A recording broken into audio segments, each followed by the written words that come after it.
Well, hello again. I would like to welcome you all to today's panel, which is part of the SHORE project. For those who are meeting me for the first time, let me briefly introduce myself.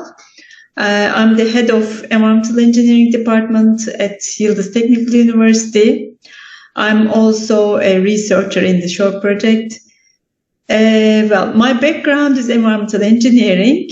After graduation, I moved to England for postgraduate studies. I completed my master's degree at the University of Hertfordshire, and then I moved for my PhD to Imperial College London.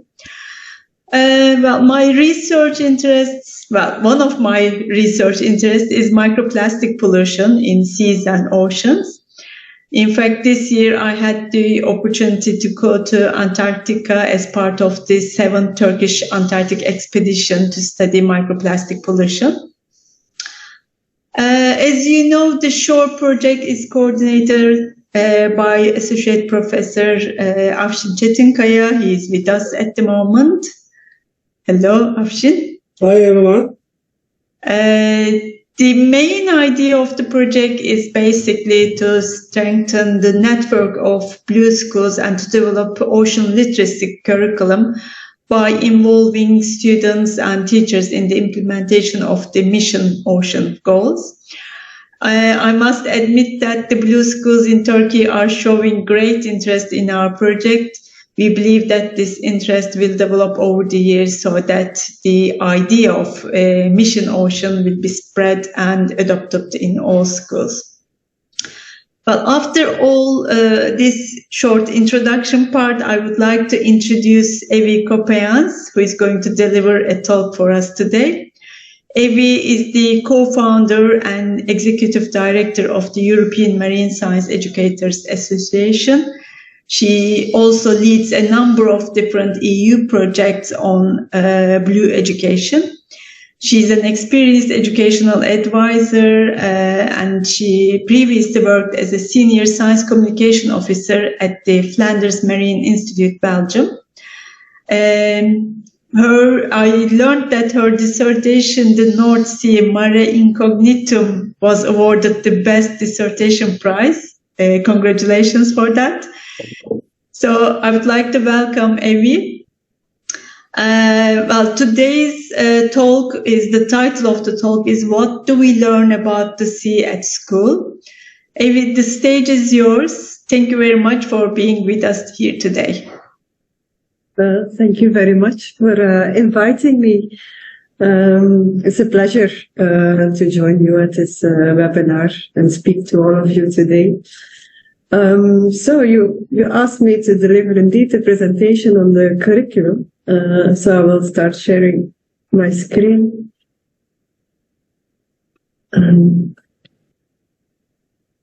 I hope to inform you a little bit today. Let's see. So you see my screen in presentation mode? Yes, thank you. Excellent. Yes.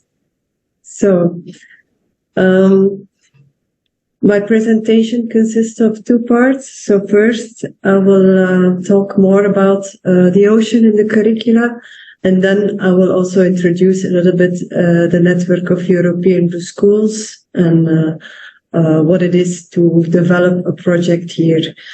I understand that we have a diverse audience today, consisting of teachers and maybe other professionals.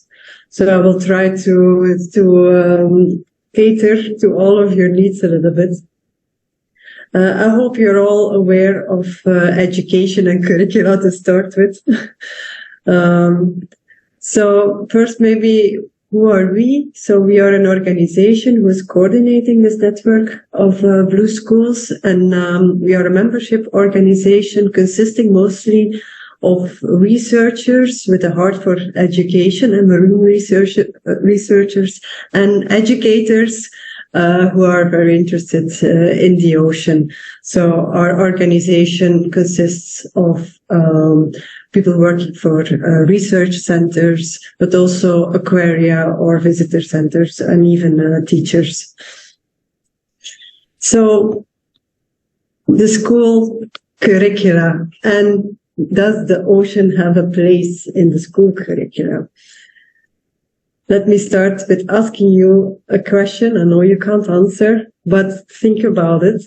What did you learn about the ocean when you went to school? And I mean, in your primary and secondary education, did you learn anything about the ocean? So I can say from my side, I'm maybe a bit older, I didn't learn anything. For me, there was a world and there was no ocean on that world. Everything we saw was only the land, all examples we saw.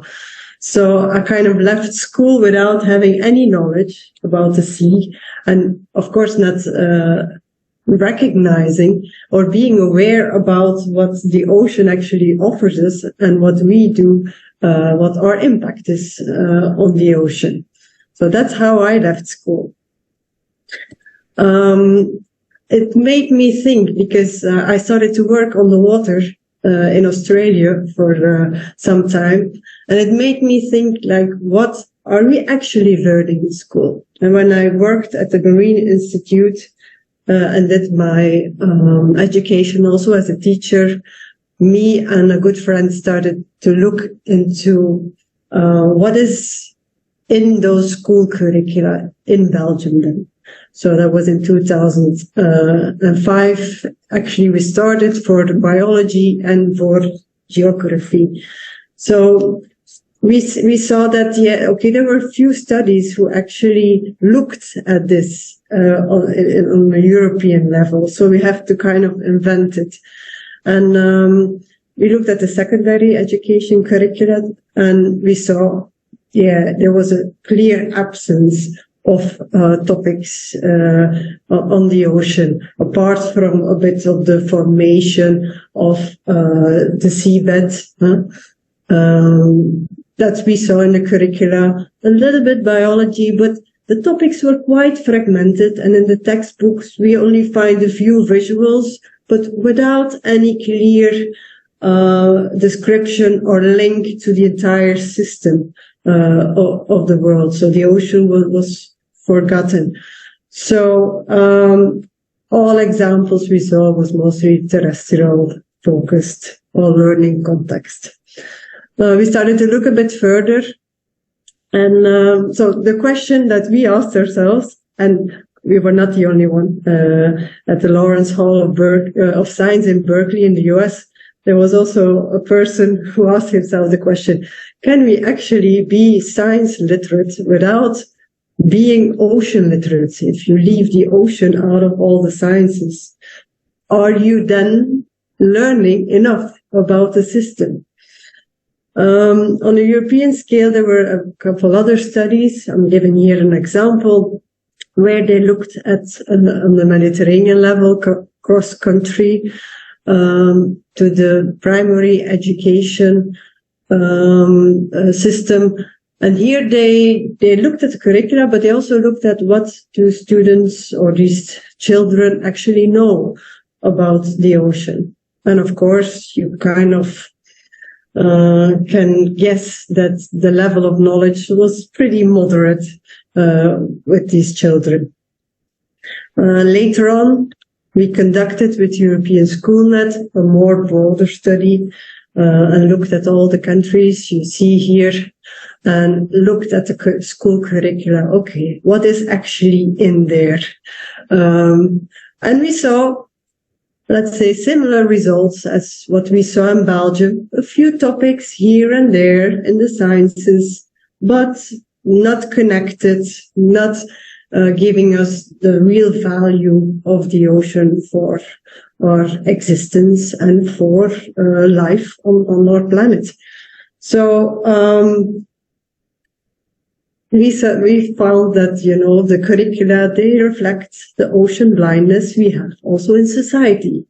as you see, people are not really focused on the ocean. It's only a small amount of people who actually know what is happening out at sea.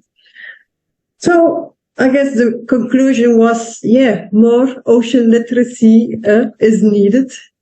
So maybe if you're new to this term, what is ocean literacy? Being literate about the ocean, being knowledgeable about the ocean, is not only knowing a few topics, but it's actually really understanding what the ocean means for us and what our influence is on the ocean and influence of the ocean on us.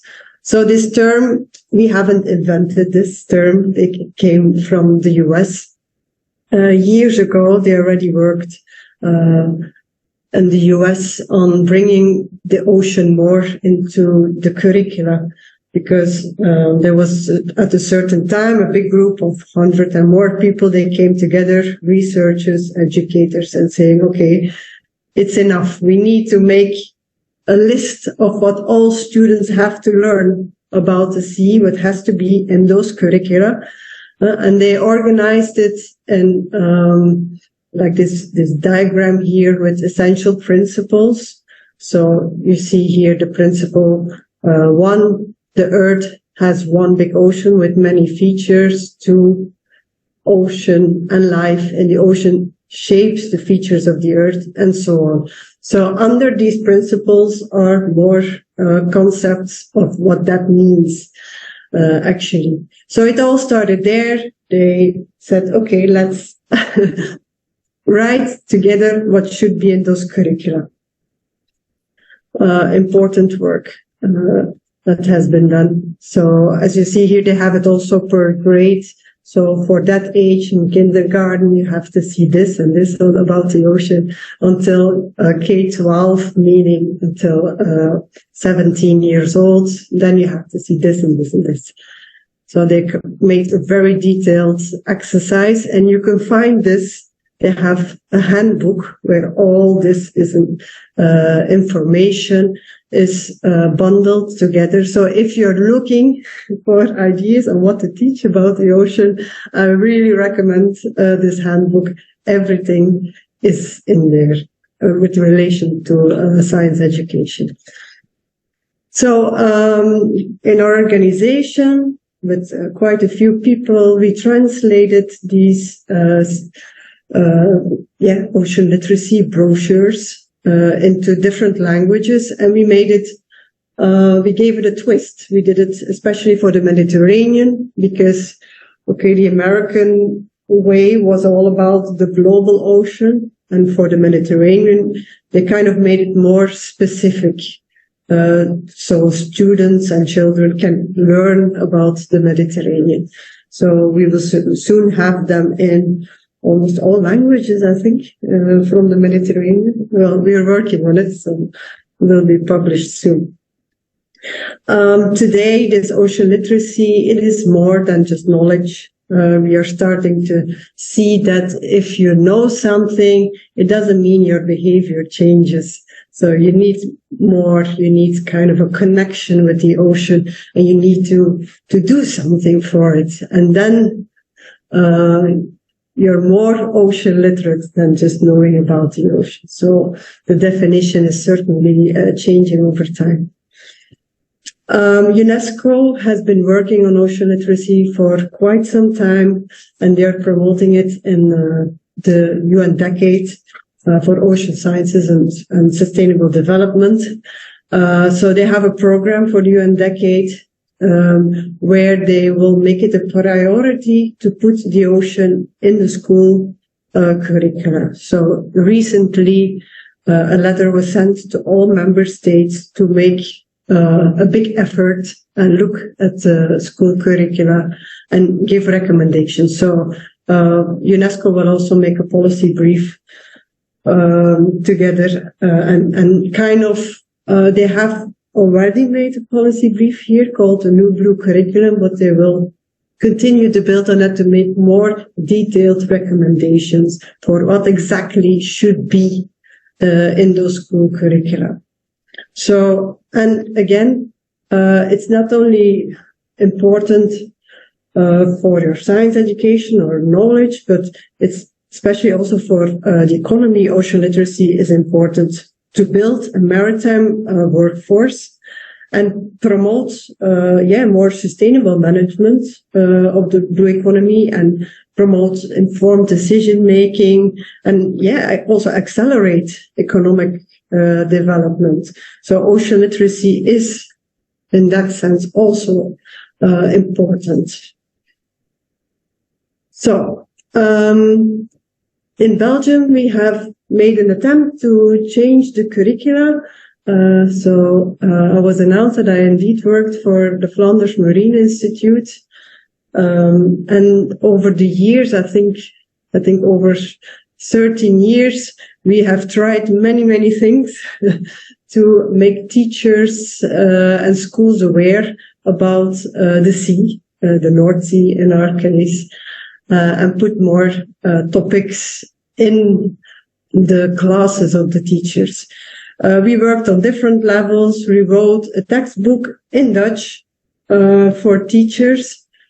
And we did lots of workshops and events for teachers, but also for people in the ministries of education, to inform them and to show them, look, all the research that is being done, all the companies, all the work, look, and we kind of inspired them to think for themselves, hey, yes, we should actually put that in the school curricula. And then, fortunately, there was a change in the school curricula, because you can't always force that. It's a political decision. But there was one, and I think it took more than 7 years or something to get everything done. And we kind of convinced them to put all these topics in the school curricula.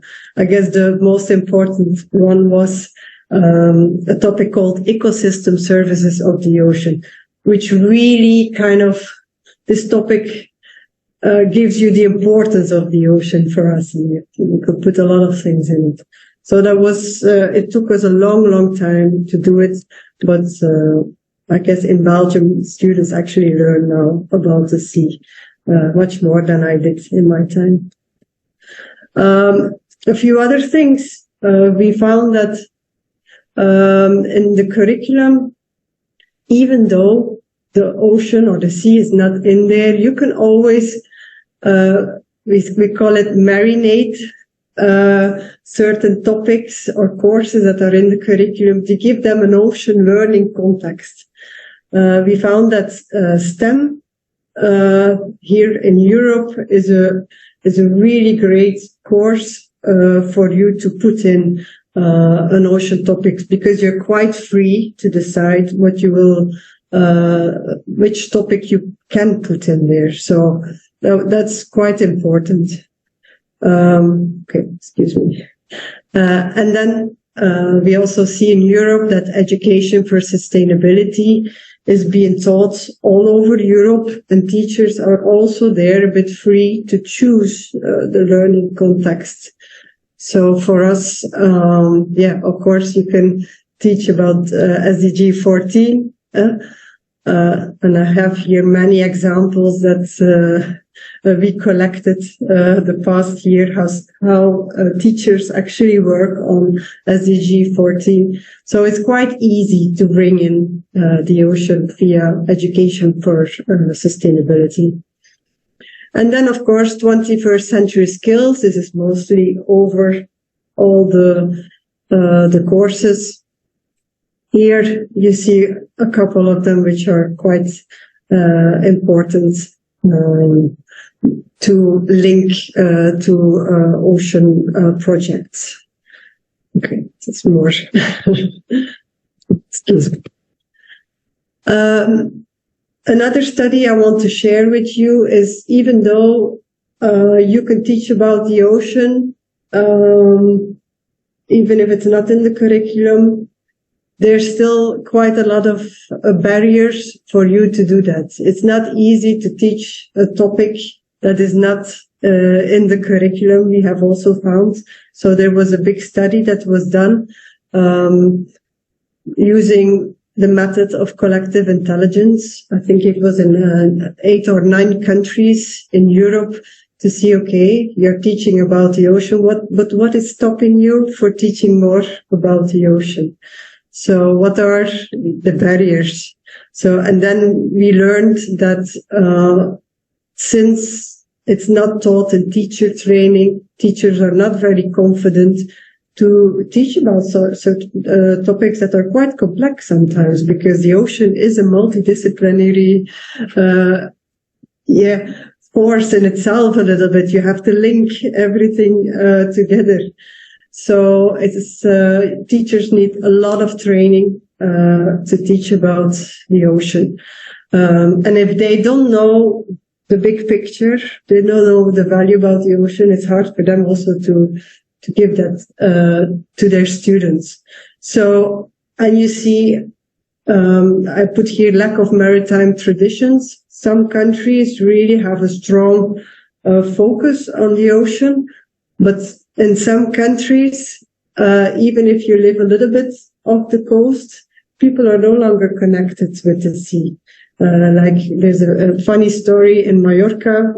There was a school there where my colleague went, and it was not more than 20 kilometers from the coast. And so for us, it's a coastal school. But the school didn't think that. They were like, no, we are in agriculture. We are an agricultural area. We're not coastal at all. They didn't find the connection with the water. And they're on an island close to the sea, but they didn't feel the connection. So they didn't have any traditions that linked them to the sea. So yeah, another thing is, if you want to teach about the sea and your curriculum is already full, it's hard to add another topic on that. So, and then of course, yeah, there's always misconceptions about the ocean, especially with relationship to climate or some blue economy sectors like fisheries and aquaculture. These are sensitive topics. So yeah, so a lot of knowledge is needed, and correct information as well. So these were the barriers if you want to teach about the ocean without it being in the curriculum. So to wrap up, strengthening blue education in the curriculum. So you can teach, have some school and extracurricular activities. You can try to marinate the curriculum, find a learning context more ocean related. Or you could do a whole school approach, and that's what we, or opt for curriculum change if that is politically possible. But the whole school approach is now something that I want to elaborate a little bit more on with our network of European Blue Schools. As Europe has no influence on the school curricula, but still want to have European citizens, the wider Europe, I mean, focused on the ocean. They needed a long-term program to do that. So they set up EU for Ocean coalition, but the main objective is to strengthen ocean literacy in Europe. So it comes from DG Mare, Maritime Affairs and Fisheries. And this project has 3 communities. First, you have the EU for Ocean platform. It's a community of organizations, research institutes, companies, visitor centers, and so on that work on the ocean. You have the Youth for Ocean Forum. These are young professionals starting around 18 years old up to 30 years old who are building initiatives, companies on the sea or sea-related topics, and then the network of European Blue Schools. So we have about 325 schools in our network, but our application round ends now 15 December, so we are looking at about 100 and more extra, of which 70% is Turkish, and was really motivated to apply via your project. So thank you for that. So we see a big increase, and we look forward to see all these projects that will enter into the network. So a Blue School initiative. A Blue School can be really anything, as long as you bring the ocean into the classroom. Can be kindergarten, vet school, vocational school. It doesn't matter. Could be any school and any project, as long as your project kind of helps to increase the understanding of your students about the ocean or its issues it's facing and opportunities it offers. So that's a Blue School.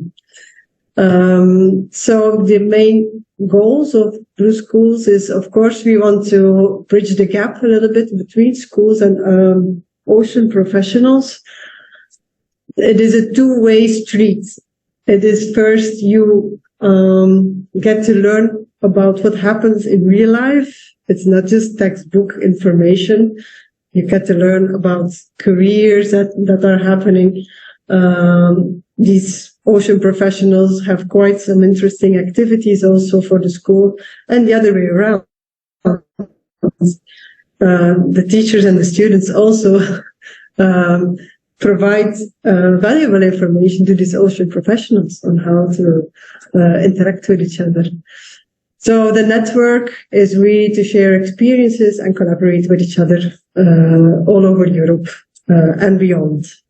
So, we want to give the school also more an important role as an agent of change and sustainability, especially in their local area, so that they connect more with ocean professionals there or companies, and work on topics that are important for the area. So, foundation of a Blue School. Our main foundation, it's project-based learning. So you don't have to look at the curricula. You are mostly free to, if you set up a project, to choose a topic, and gives you then the freedom also to work on topics that are not in textbooks. And with this project-based learning, we also give a bit more responsibility to the students, and we learn them more skills than just a front classroom teaching, where they sit passively. Here they actually have to do something, so they learn some skills.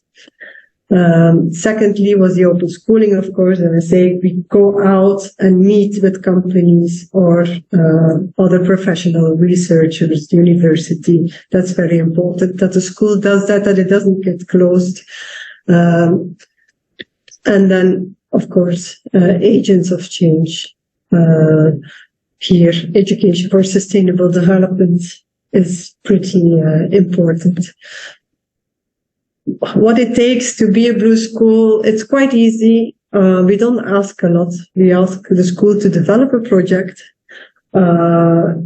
make it tangible, so produce something, a video, pictures, objects, anything, posters.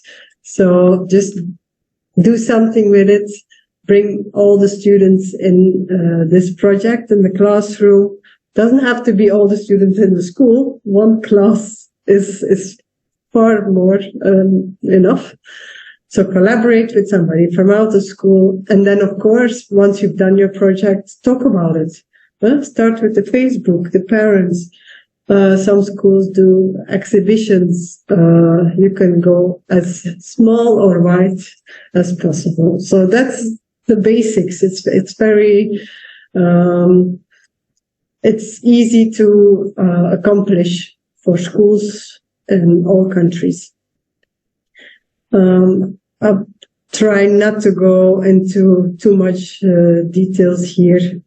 But I can send you this PowerPoint on, we have made a step-by-step guide to give lots of examples on how teachers have done that, because we keep on learning from how teachers do it, because they're the experts. We can give examples, but they all come from the teachers. So all the things you see here come from them. So yeah, I'll give you here one more example of a nice little project. We have lots of schools that work on pollution, of course.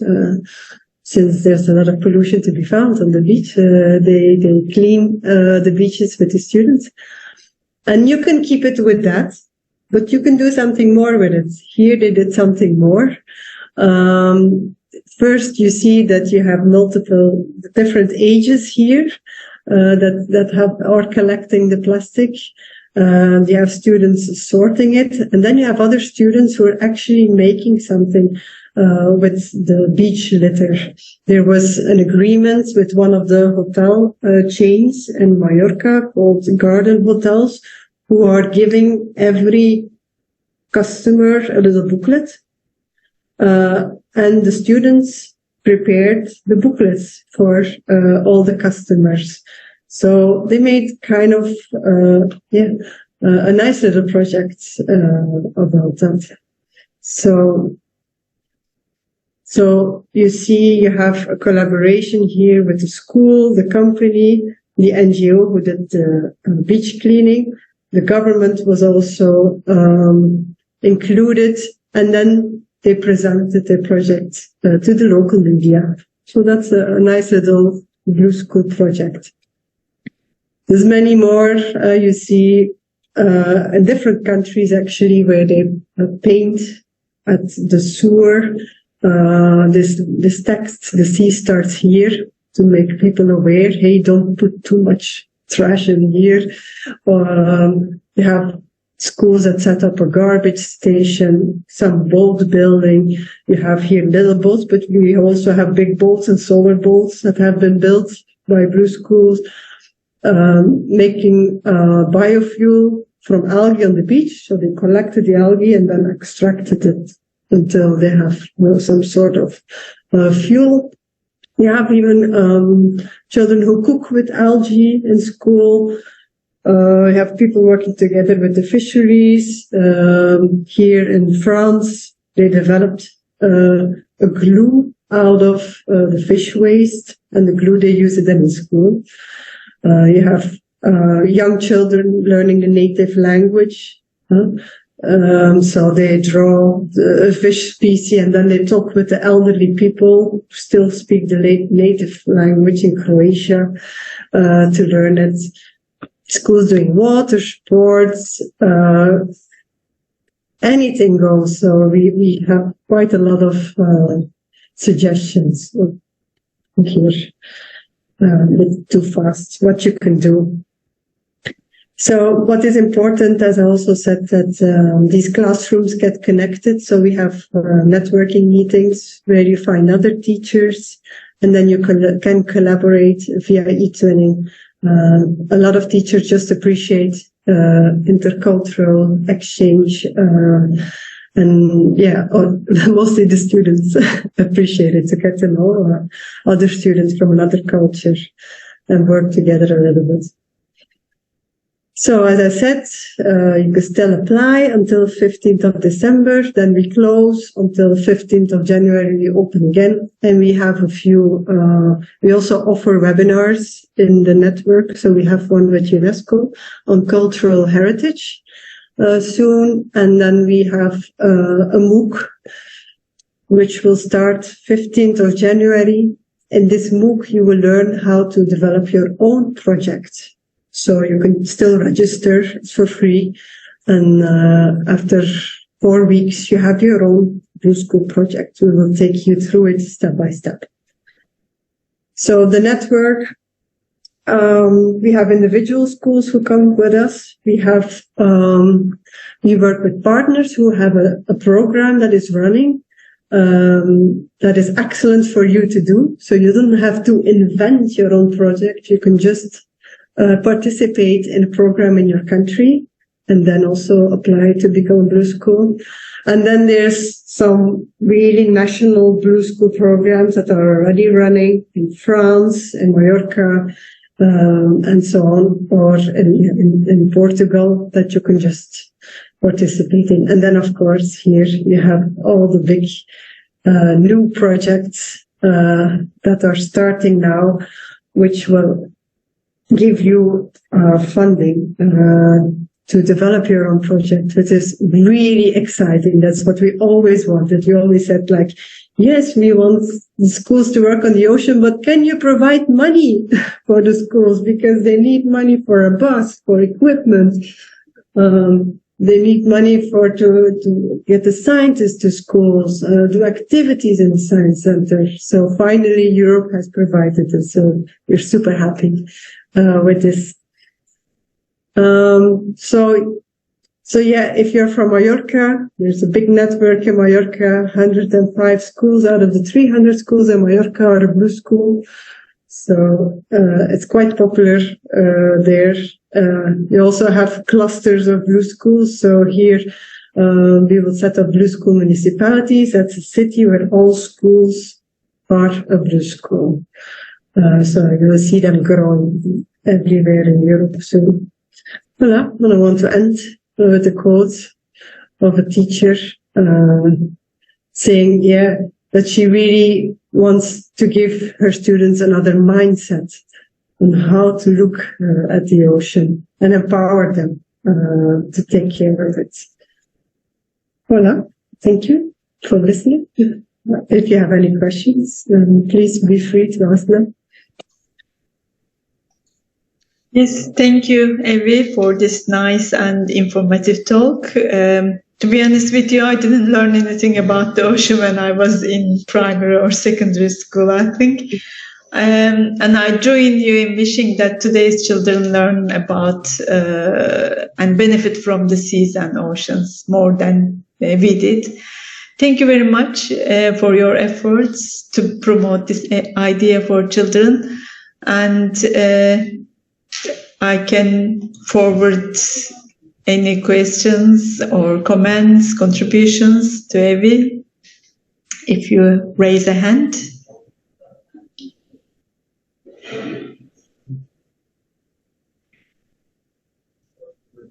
No questions?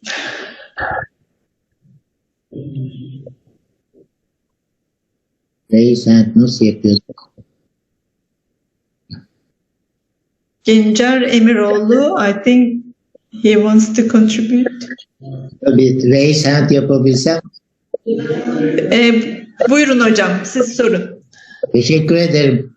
Thank you, Evy. My question is about the application process. You mentioned the 15th of December. I kind of looked into that registration form that was on the website. It's several pages asking many questions.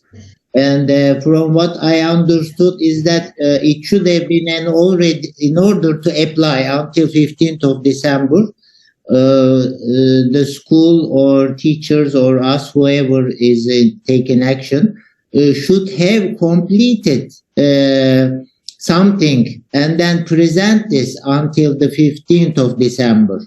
But there were some discussions here in Turkey that no, it's not like that. Even if you did not do anything at all, you apply, but the application formula has very, very specific questions. What did you do? With whom did you do? Where did you go? How many students were there? So I am a bit confused about this application process.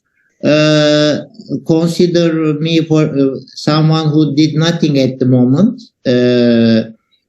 But how do we apply at the next application time? What is this 15th of December, please? Yes.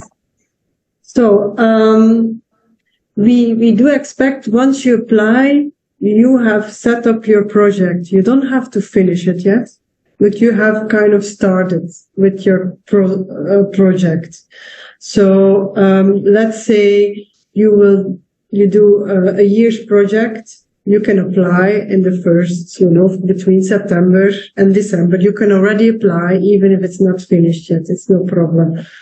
If your project starts only in February, we recommend to apply in February. Yes, Okay.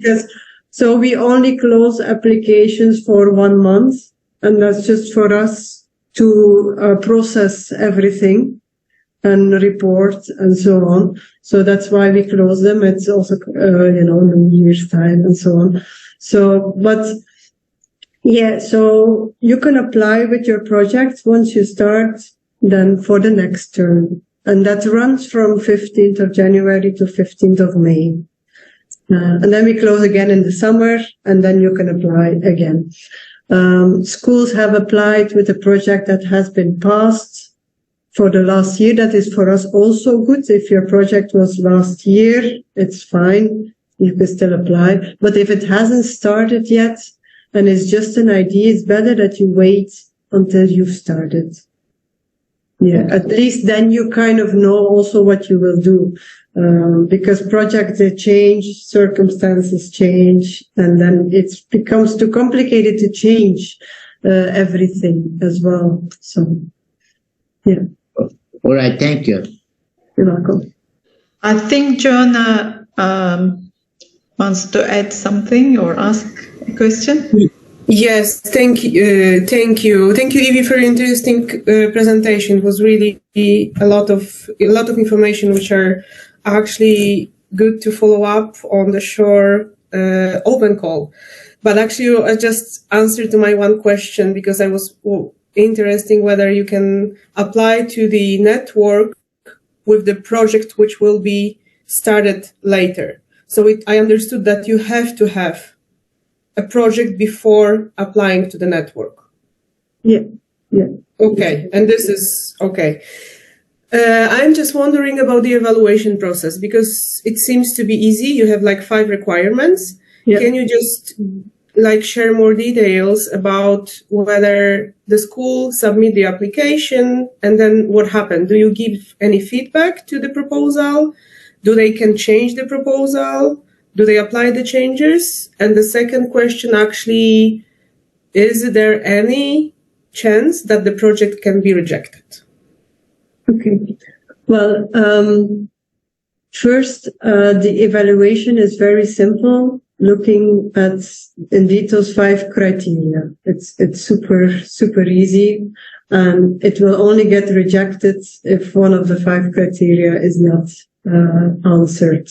So if you apply with a project maybe consisting of 2 students who did the project, we would say, it's better that the whole class did it. So we will give you feedback, and you have the time to change it. So if you have done your project, but you didn't communicate about it, we give you the feedback, and you can still communicate about it and still get the certification if you do it. So there's always an interaction with us about your proposal. So it won't get accepted if there's nothing in it. Then we will say, please, here is the handbook, try to develop something, or here are some examples. So then the application form, I guess it's very easy. It's just writing a short abstract in English. Preferably, you could do that maybe together with the English teacher in school. If English is a problem, we've seen people doing it. Over time, European Commission will translate all the application forms in all the languages. But they're setting up a new website, and it takes a lot of time to implement all these new tools. But it will happen. That you can apply in your own language, and then we can see it. But for now, it's in English. So the questions are very little: the short abstract, what you've done, who you've worked with, how you communicated about your project. You don't have to write a lot, just a little bit. Then what happens is that you get a web page of the website of the European Commission. We will make a web page for you from your project.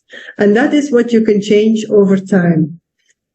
So there you can add information, pictures, resources, so other teachers can actually see it. So then there you have the freedom to change that. So that's how you kind of adapt the project. Thank you. So it seems like there is like a database then of the projects on the EC credential. One more question, if I may, the last one. So how long the school has to wait for the result, whether they are accepted or? Yeah. So now here it's until 15 December, but we are already looking at the applications now, but we will try to do it before New Year and inform everybody. So it takes around 15 days. And then for the second term, it's also